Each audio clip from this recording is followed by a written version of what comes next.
ఇంటి నిర్మాణ పనులను శంకుస్థాపన చేసి ప్రారంభిస్తారు. ఈ క్రతువులో శంకును ఉపయోగిస్తారు. శంకు అంటే ఏంటి, అసలు శంకుస్థాపన ప్రాముఖ్యత ఏంటి అనే సందేహాల నివృత్తి వాస్తు నిపుణుల మాటల్లో. శంకుస్థాపన అనేటువంటిది గృహ నిర్మాణానికి ముఖ్యంగా ముందు చేసేటువంటి ఒక అద్భుతమైనటువంటి క్రతువు. దీన్ని భూమి పూజ అని కూడా అంటారు.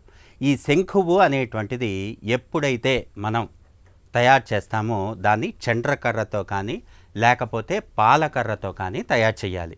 ఈ శంకుస్థాపనలో చేసేటప్పుడు అక్కడ శంకువు పెట్టినప్పుడు నాభిస్థానంలో శంకువు లోపల అంటే శంకువు పైన ఉండేటువంటి ఆ యొక్క రంధ్రంలో నవరత్నాలు, అదేవిధంగా పంచలోహాలు, పాదరసము అనేటువంటిది తప్పకుండా వెయ్యాలి.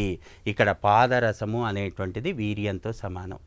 ఎప్పుడైతే మనం ఆ యొక్క పాదరసం వేసామో అక్కడ స్థలం అనేటువంటి ఈ యొక్క తత్వం నుండి గృహము అనేటువంటిది పిండం ఏర్పడుతుంది. శంకుస్థాపన రోజు భూసూక్తము, శ్రీ సూక్తము, అదేవిధంగా మన్యసూక్తంతో పాటు ఈ యొక్క క్రతువునంతా కూడా చేస్తే గృహపిండము అనేటువంటిది బలంగా ఏర్పడి ఆ యొక్క గృహ ఆచ్ఛేదంలో గృహప్రవేశం తర్వాత ఆ యొక్క గృహస్థులకి అత్యద్భుతమైన ఫలితం వస్తుంది, అష్టైశ్వర్య సిద్ధి కలుగుతుంది అంటల్లో ఎంత మాత్రం అతిశయోక్తి లేదు.